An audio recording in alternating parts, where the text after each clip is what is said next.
Alright, so I'm back doing another walk-in tour video. Camera's a little jiggly. That's because my hand is a little jiggly. That's because my step has a little bit of bounce to it. Because I got some more chicken, and today's a good day. So, I've been doing a lot of, like, in the last video I talked about competition and preparing for tournaments and stuff. And I kind of wanted to expand on that a little bit and talk a little bit about like the relationship between self-defense and competitive sport jiu-jitsu,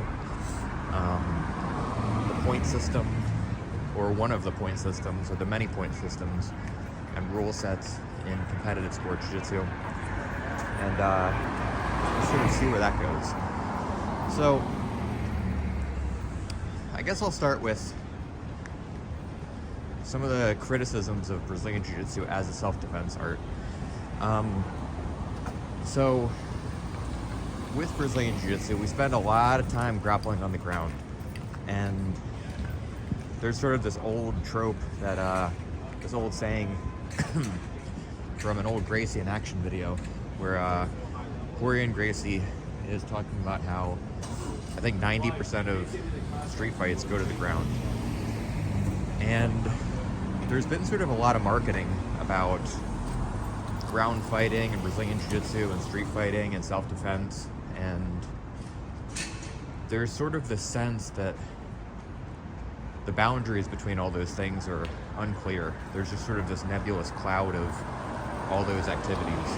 And so I think first, we should talk a little bit about the going to the ground thing.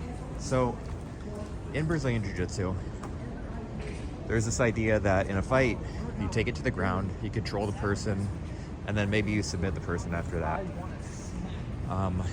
Or, you control them until a police officer, bouncer, bartender helps you, or until you can, if you're on bottom, you should be able to fight off your back. And there's sort of a lip service paid to the idea of getting up off the ground. But the way that that's trained doesn't really play out a lot of the time in a lot of Brazilian Jiu-Jitsu schools. Like, we talk about getting up off the ground, and we talk about running, but it's not actually trained very often. Really what's trained is, like, there are self-defense moves done, usually in beginners classes, and then in the advanced classes, people roll, and when they roll, most of the time, they're doing sport jiu-jitsu kind of stuff, or the game of jiu-jitsu if you don't want to call it sport jiu-jitsu. And that's basically the game of I try to submit you, you try to submit me, we sweep each other, we pass each other's guards, we take each other's backs, we apply our techniques, and within those techniques, when we play the game of jiu-jitsu, there are some techniques that sort of still live within the realm of self-defense, fighting, applicable jiu-jitsu, and there's some techniques that just clearly don't fall within that realm. It's Rittenhouse Park right there. And so, where does the point system in Brazilian Jiu-Jitsu fall into all this, and what does this have to do with self-defense, and how do we expand on that? So one thing about self-defense, and I talked about this in another video, is that there is no one self-defense. There are different self-defense scenarios, and there's the scenarios that you're most likely to run into, and those can be wildly different things. So your idea of self-defense, if you're somebody who is worried about getting shot or carjacked or some sort of violent assault or getting jumped by a gang of kids or being sexually assaulted by somebody that you know, or those are all different scenarios and they all have different demands. So you can't really plug jiu-jitsu into self-defense. You can say that jiu-jitsu, whether it's the self-defense version of jiu-jitsu or the sport version of jiu-jitsu, has tools that are applicable in some self-defense scenarios but are not applicable in other self-defense scenarios. So it's simply a set of tools.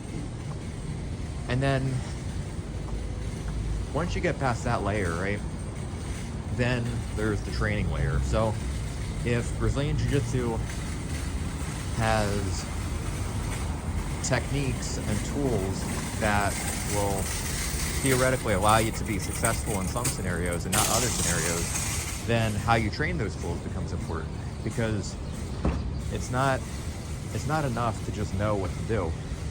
It's that you have to be skillful enough to be able to apply those things against somebody who is resisting you and potentially has athletic attributes. So training becomes a big thing, right? And this is where we get back to, like, when you're on the mat and you're doing, advanced Brazilian Jiu-Jitsu classes, and you're going to open mats, and you're training with your different training partners, and you're playing. That kid's freaking out. You're training with your different training partners, and sorry, I just can't get over that kid's like anguished wail. So you're training with your different training partners, you're playing the game of jiu-jitsu, and what ends up happening is you have to set up demands that you need for the self-defense scenario that you're interested in, right? And let's say for me, for example, like the likelihood of me getting jumped by a group of kids is higher than other concerns that I might have. So it is less likely, because I don't drive, that I'm going to get carjacked, and it is more likely that I will get chased by a group of kids because I'm often outside skateboarding. Yeah. So for me, it's important that I have enough skill on the ground to be able to get back to my feet, and it's also important that I be able to run fast and jump and climb and overcome obstacles to be able to escape from a group of kids.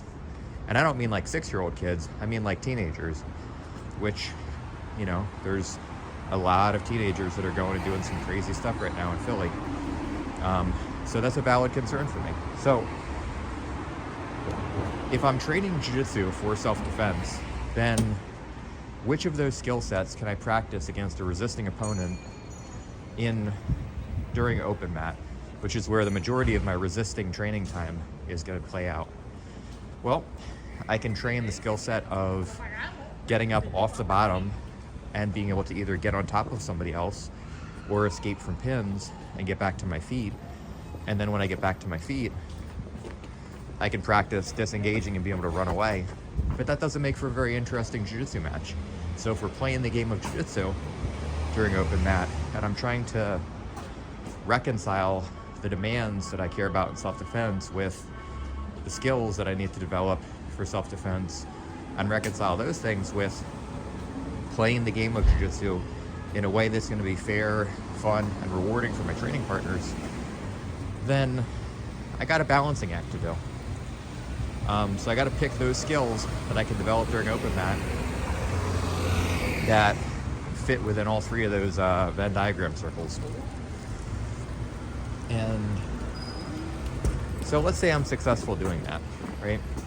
I'm good at avoiding getting out of pins, and if somebody's passing my guard, I'm good at escaping from that position and getting back to my feet.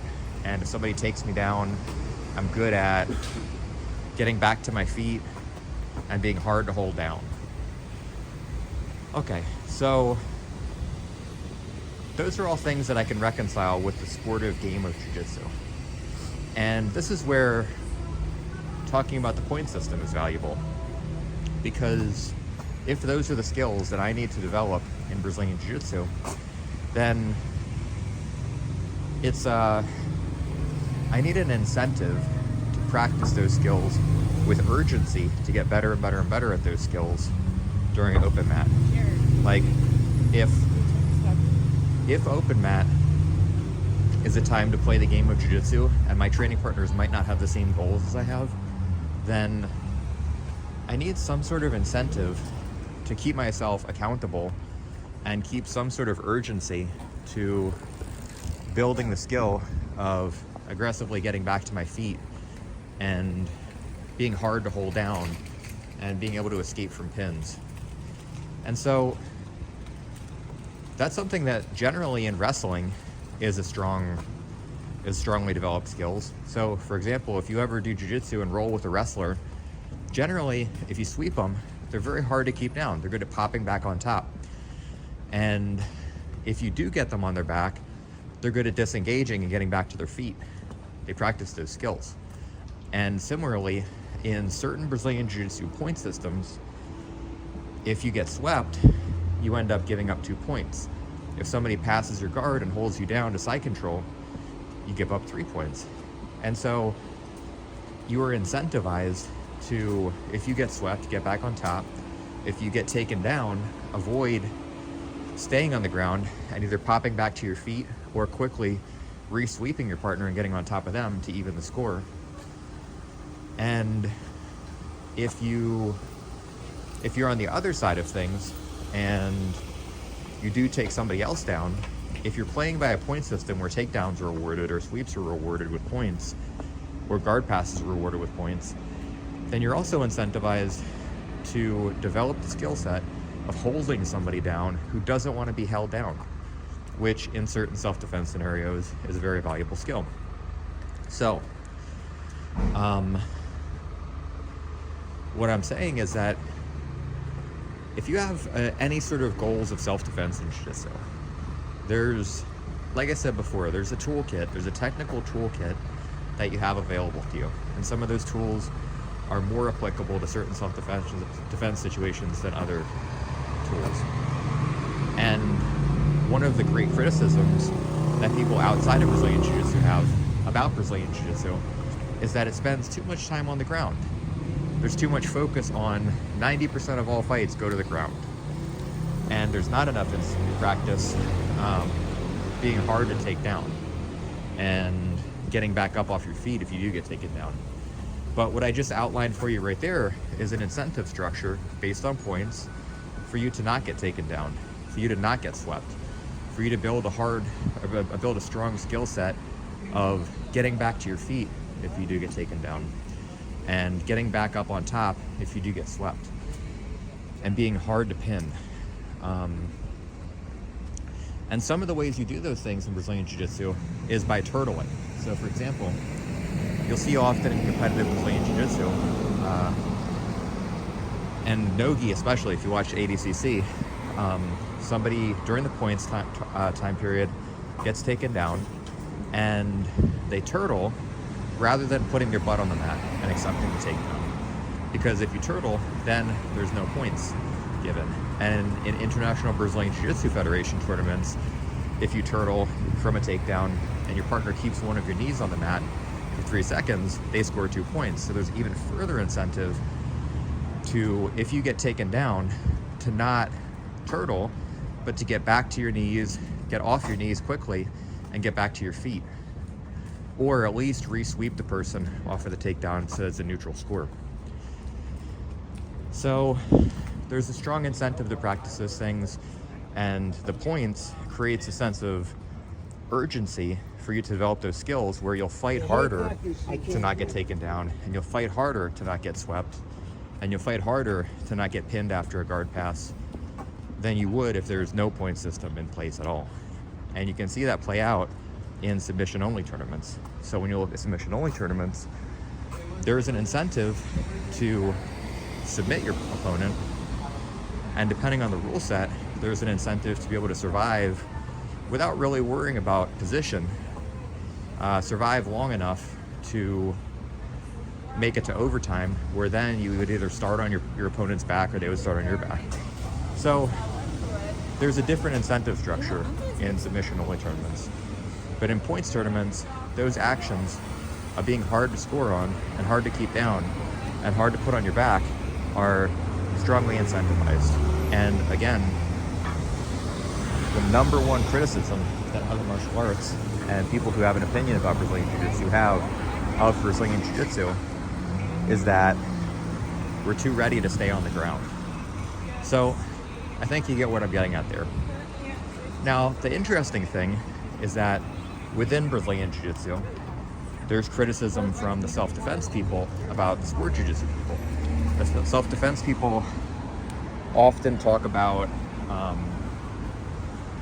I do the self-defense version of jiu-jitsu. I don't do that bullshit sport jiu-jitsu where they're pulling guard and, doing wacky barambolos and all that crazy stuff. And so it's a different criticism that Brazilian Jiu-Jitsu people have of other Brazilian Jiu-Jitsu people than outside martial artists have of Brazilian Jiu-Jitsu people when it comes to self-defense.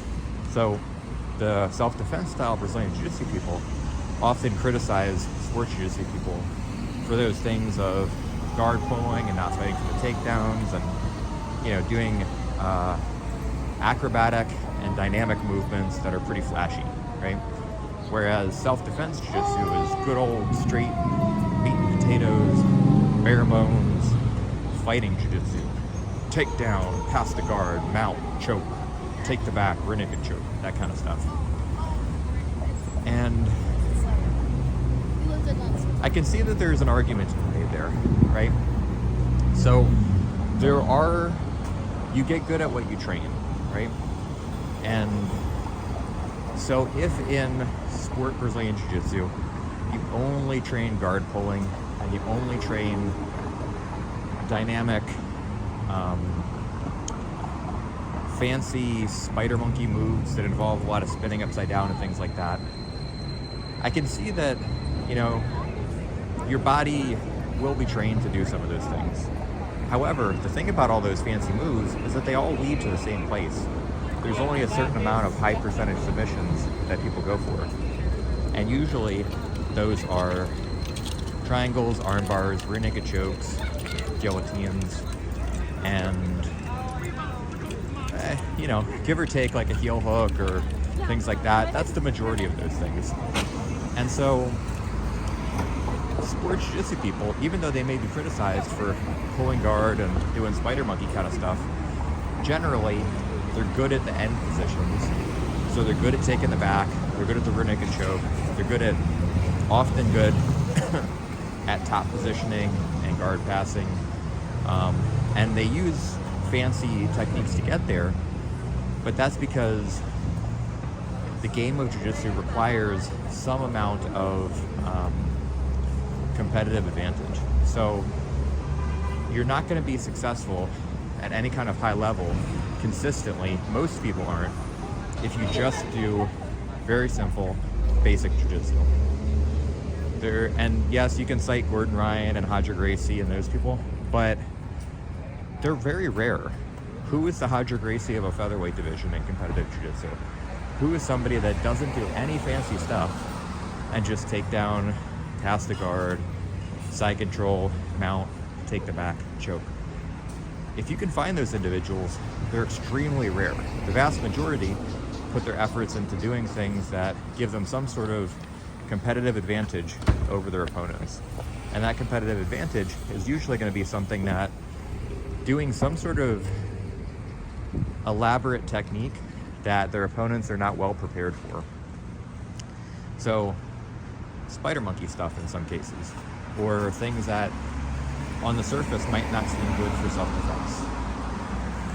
And that's because they're playing the game of jiu-jitsu. But the game of jiu-jitsu has incentives to build skills that are relevant in self-defense jiu-jitsu. You build athleticism, for one, because nobody survives at any kind of level in competitive jiu-jitsu if you're not at least reasonably athletic. And I think athleticism is a huge component of being able to survive many self-defense situations. Being healthy, athletic, and physically capable. And I think that you get banged around a lot. So you get kicked in the head by accident, you take a shin to the forehead, you get dumped on your back a lot. You're used to catching an elbow here and there by accident and accidentally getting hit and punched. And it doesn't happen every training session, but if you're training hard for competition, you're going to get banged up a little bit. And so you get used to rough, aggressive rolling where you get banged up a little bit. And it's not MMA where you're getting punched all the time. That's a different thing. But you do take a little bit of a beating, which gives you some advantage in some self-defense situations. So you're athletic, you take a little bit of a beating, you're resilient, you have a will to win. So mentally, having a will to win is, I think, a huge thing for pretty much any self-defense scenario. I can't think of any that don't have a component of being able to do whatever it takes to survive against a violent attack, whether it's running away and intending to win the race of running away, or fighting back against somebody who's attacking you, or getting up off the ground, getting back to your feet where you can strike, or whatever. There is a will to win that situation. So I'll walk down here. So that's important. And so that's another point in favor of sports jiu-jitsu. And again, within sports jiu-jitsu, there's different styles. So there are some people who play, for example, like the current, I guess people call it a metagame, the current popular game in no-gi jiu-jitsu, based on ADCC, is having strong wrestling skills, strong scrambling skills to get back up after you get taken down or swept, so being hard to score on, back take skills, leg lock skills, and mostly the skills. I think wrestling has been like a huge part of ADCC training for many athletes this year, and all the skills that come with wrestling, the scrambling, the getting back to your feet, the, you know, being hard to score on if you get swept, those kind of things. And again, most of those skills are valuable for certain self-defense situations, and also make you a better competitive Brazilian Jiu Jitsu athlete. And the thing about competition too is that whatever skills you're practicing urgently and with an intensity that is intended to help you win against opponents. And that goes back to building that will to win and not give up and not quit and keep on fighting till the end and really pushing yourself in competitive jiu-jitsu.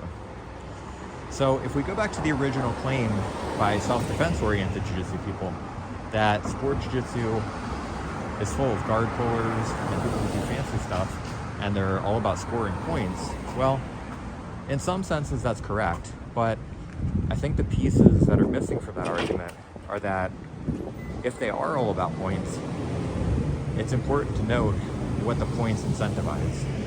And the points often incentivize behaviors that are actually valuable for some self-defense scenarios. And again, you know, not valuable for other ones. So there's no one size fits all self-defense thing.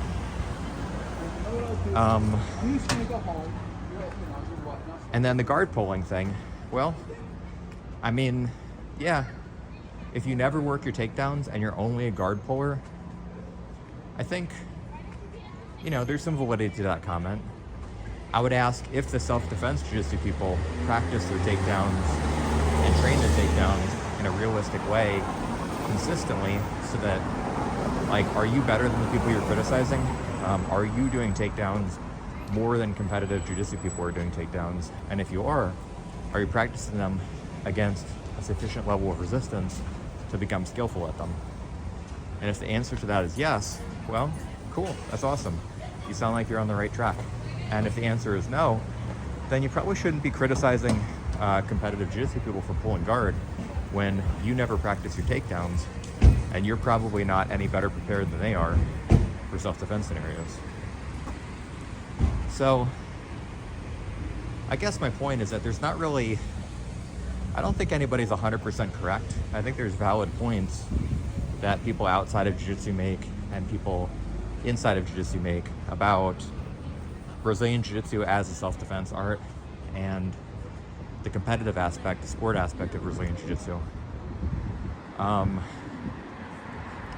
But I think the common themes that we're talking about that really matter are incentive structures and training, and how you train the techniques that you're that you're working.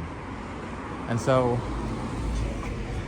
with the incentive structure, you have a point system that if you play the point system in a way that adheres to the spirit of fighting and the personal self-defense situations that you think that you need to be prepared for, then you can use the point system to incentivize yourself to train harder, to win situations with a winning mindset against your training partners who are incentivized to win those situations too. And that is how you build at any activity you're doing. It's having competitive training, and not competitive in the sense of like, I'm better than you and you're a piece of garbage, but competitive in the sense that there's resistance and there's motivation to win or to be successful, and there's an incentive structure that will hold you accountable to that being successful mindset. So then if you go back to the looking at some of the different situations with the point system, so let's shift into talking just purely about sport Brazilian Jiu-Jitsu. There's an interesting wrinkle with sport Jiu-Jitsu, right? So you have this point system that incentivizes certain behaviors on the mat, and I kind of there's the winning part of Jiu-Jitsu where there's a sentiment that the goal of competitive Jiu-Jitsu is to win medals and to be successful on the mat, and then that makes you a better grappler. And that's kind of true, but I think a lot of people, that just winning medals only kind of mindset doesn't sit comfortably completely with a lot of people. For me, I kind of look at it more as competitive Jiu-Jitsu and sport Jiu-Jitsu, and the points and all the things that come along with it are just tools that are designed to make people better at Jiu-Jitsu. So competition as an avenue to build a higher level of skill than you otherwise would. And it's using the pressures of competition to build your skill set higher. And so with the point system, it's not so much about the number of points, the actual points themselves. It's not like points equal money. If I get 3 points, that means I get $300. And it's more about what the behaviors are that the points encourage. And that's, I think, the more important part to focus on. And so if you get taken down with a double leg and you lay on your back, then your opponent, scores 2 points if they can hold you down for 3 seconds. So the behavior that is encouraged is for them to be able to take you down, you to be able to take them down, them to be able to hold you down, and the same thing vice versa. If you take them down, you're incentivized to be able to hold them down. And then the person who ends up on bottom, they're highly incentivized to not accept being on bottom. So get back to your feet, get to the turtle, not accept having your back put on the mat. And so it's not so much the 2 points that are the big deal, but it's what the 2 points incentivize. And then there's also the time limit. So the time limit is also an additional pressure in a points jiu-jitsu match. And the thing about a time limit is that there are different time frames for different divisions. So for example, as a black belt Masters 3 competitor, my time limit is 5 minutes.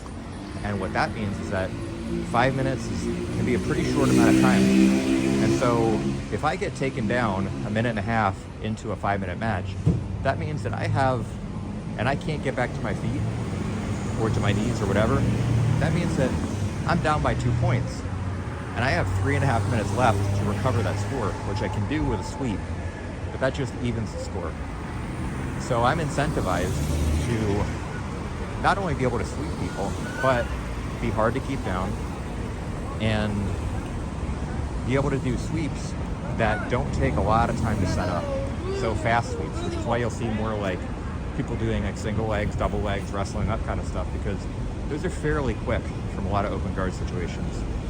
and they don't require a tremendous amount of setup, and you don't have to really wait for anybody to fall into your trap. A lot of the time you can kind of force a single leg takedown and score off of that.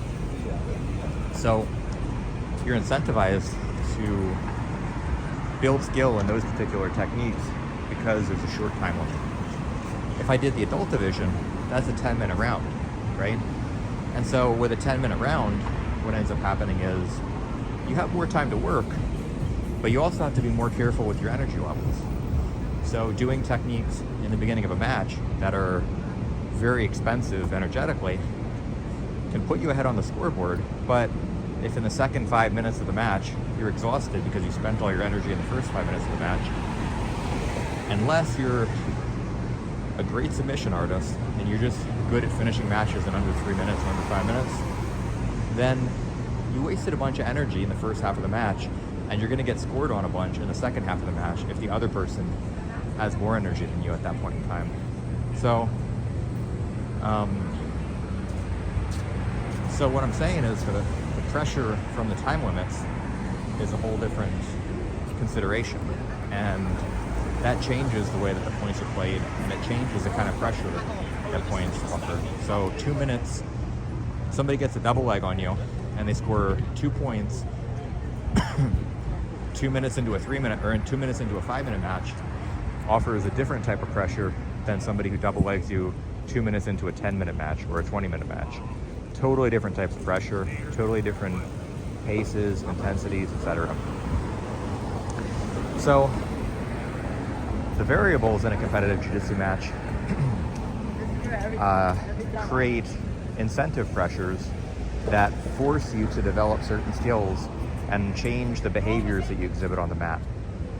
And so, again, if you look at a point system just as that, as a series of incentives and structures, and then same thing with time limits, as a series of like incentives and structures that force your behavior in a certain pattern, then you can use jiu-jitsu tournaments, tournament systems, point systems, or submission-only point systems as a tool to build certain skills in your training. So even if you never intend to compete, you can still take, let's say, the basic skeleton of an IBJJF point system and use that on the training floor during open mat to help you, to incentivize you to build skills that you wouldn't otherwise build.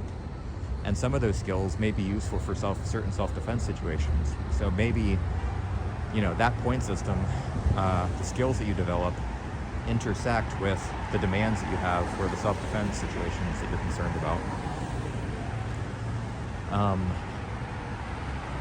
And so you can use it as a training tool. You can use IBJJF point systems, you can use ADCC point systems, you can use EBI rules, which are largely submission only, but go to specific positions during overtime. You can use all those things to build different abilities and different skills. And even if you keep exactly the same technical jiu-jitsu game, you can play that game very differently depending on the different point system template that you layer on top of your jiu-jitsu. It helps you express those skills differently. And then when you get into the strategic aspect of it, so for example, let's say you're doing open mat under IBJJF rules, and your first round is a 6-minute match with a training partner of yours who was a D1 wrestler, and they're a good purple belt, and maybe you're a brown belt who never wrestled, has, I don't know, mediocre single leg and double leg takedowns. Well, then you have to strategize against that training partner. So you know that if you try to if you try to go from the feet with them, you're probably going to get taken down for the most part. And then you're going to be down by 2 points. And then they're going to be on top of you, which is a position that many people who have a wrestling background are skillful at because they've spent years practicing being on top of other people and trying to pin people. So that's a losing battle right there.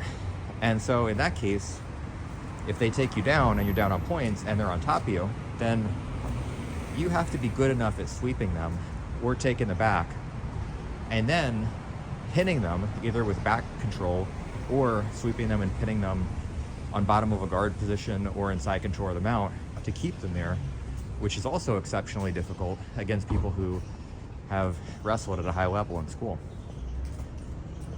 So you have to strategize in such a way, how would I beat this training partner who is a purple belt in Brazilian Jiu Jitsu and wrestled D1, and let's say they're, I don't know, 27 years old, right? What skills do I have? What strengths do I have that I can apply to their weaknesses?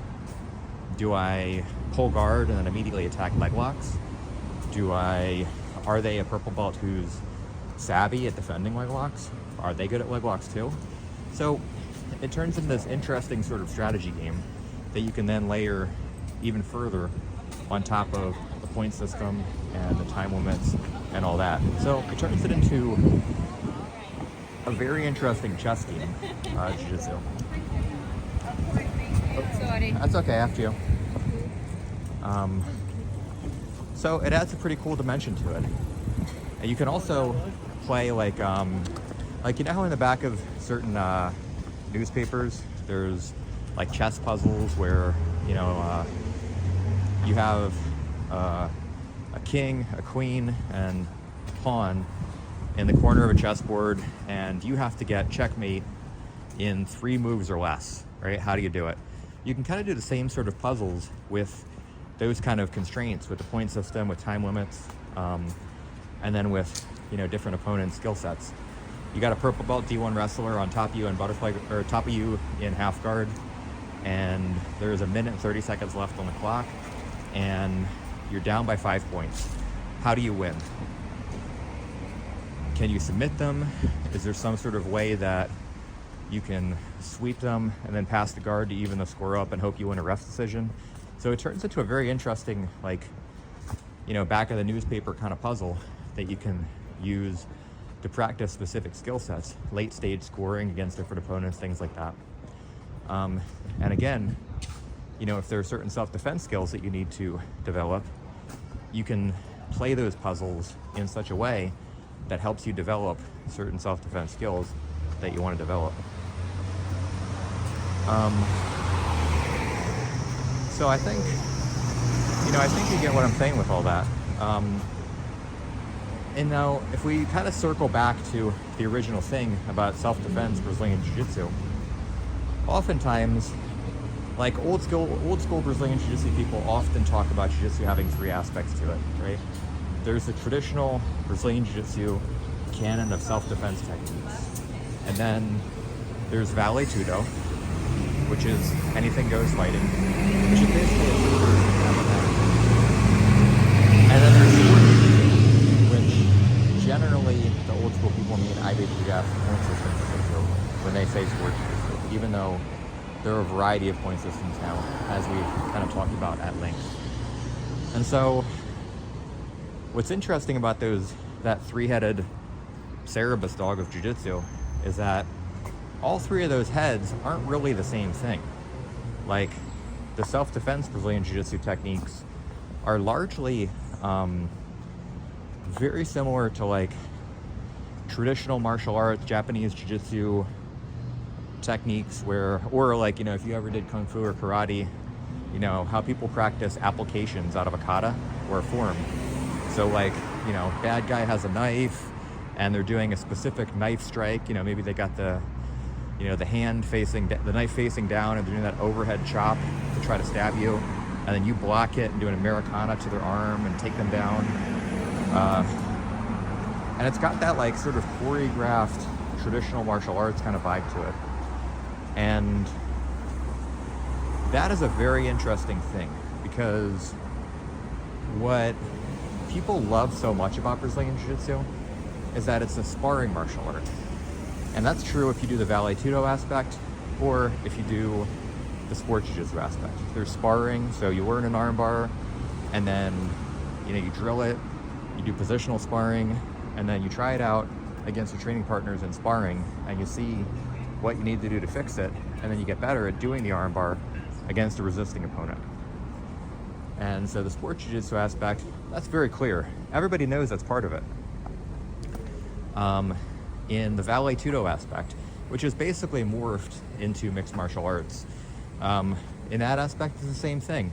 you gotta spar, you gotta fight. You fight your training partners, you punch each other, you kick each other. You know, you do all the things legal in Vale Tudo or NHB or mixed martial arts. However, whatever you want to think of it as now, there's sparring. But in the self-defense jiu-jitsu stuff, there's often not a lot of sparring. And when there is sparring, it's kind of limited sparring. And even then, a lot of the techniques are never really thoroughly tested in sparring. And so there's a sense that, like, if you do the self-defense stuff, you'll be capable of defending yourself, but you don't have to spar with it regularly. You'll just know it. And then under the stress of being attacked, you'll be able to apply those things. And that's sort of the thinking. I disagree with that.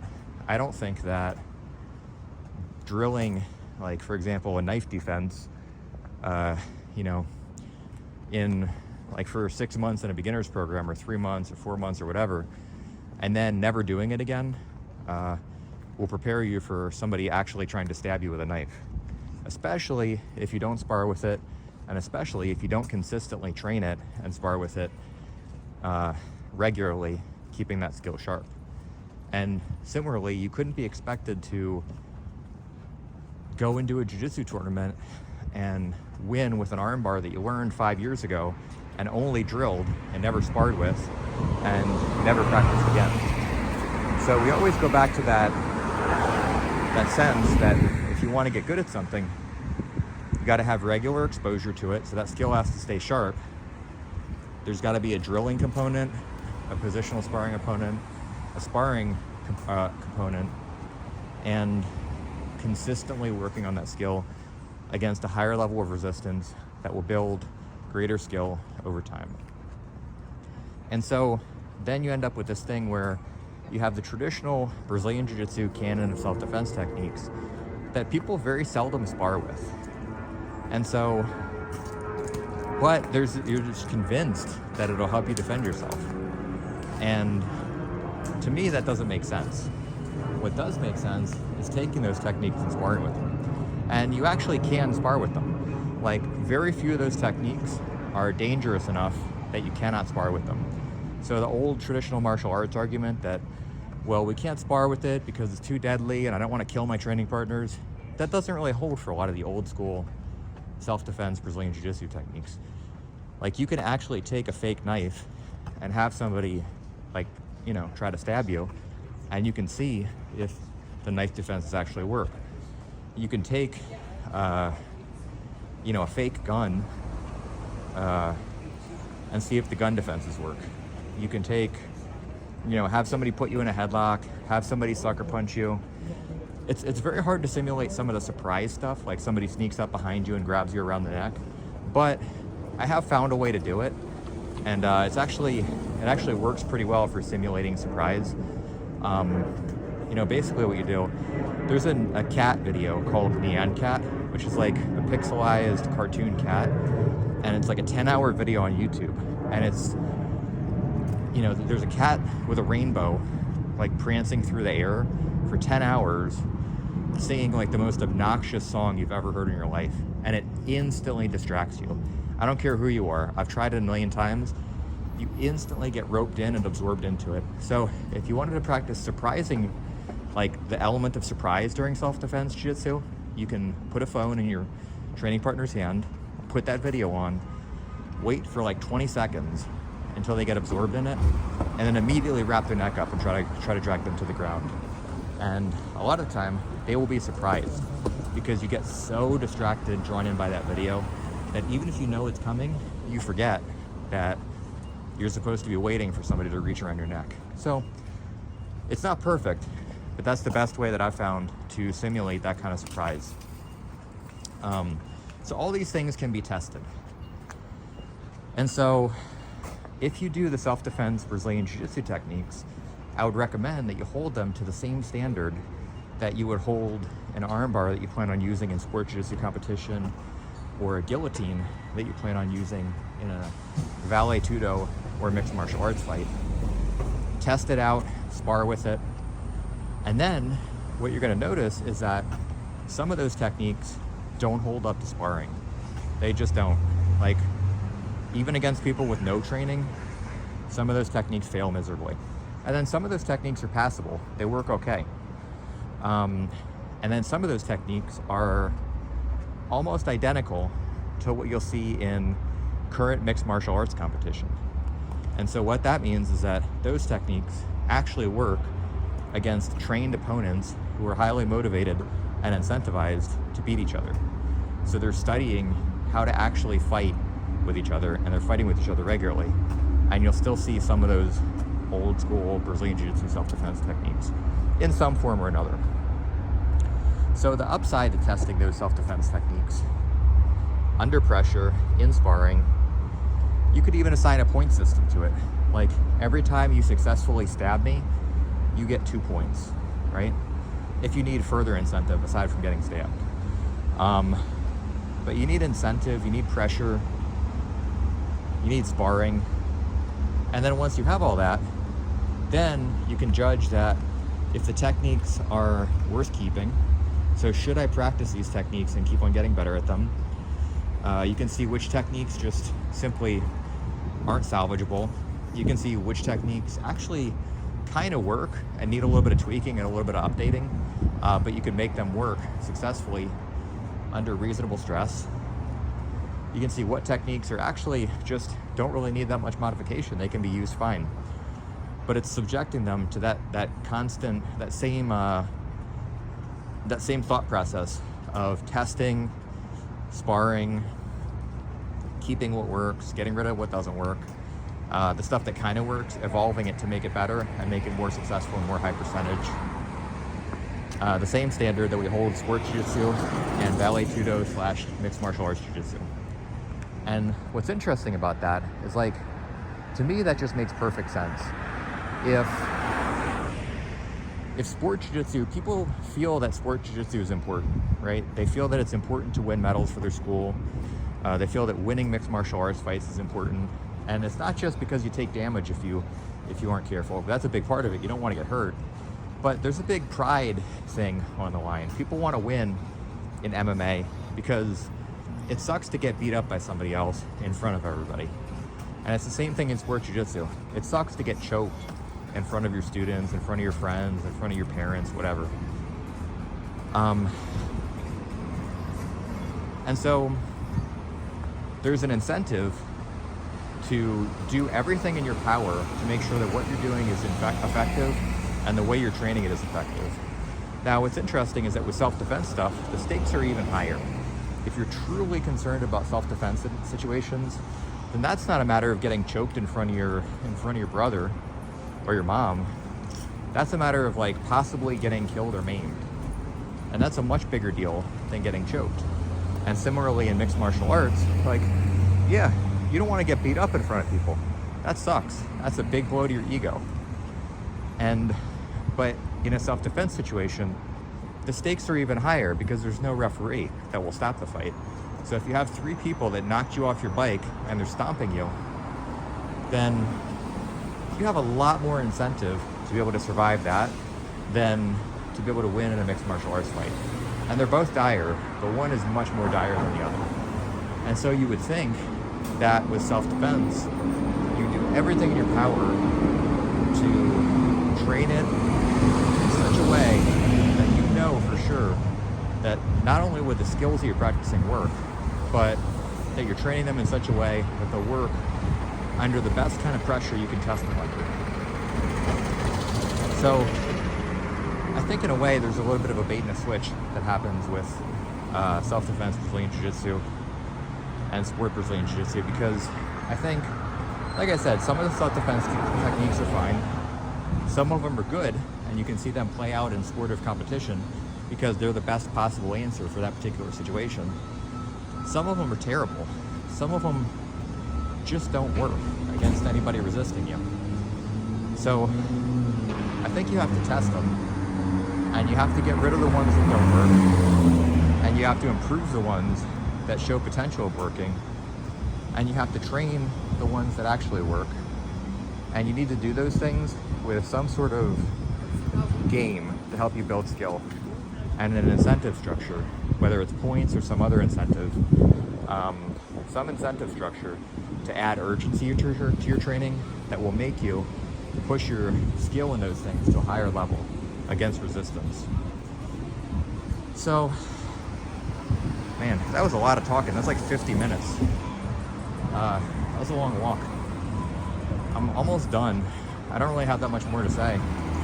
I'm also a little tired. I didn't realize I've been talking and walking for that long. And I'm almost back at the Jiu-Jitsu school, which is, as always, the Jiu-Jitsu company in Old City, Philadelphia, at 31 South 2nd Street. Come and train with us. I love it when people come to our school. And yeah, I think that's all I got.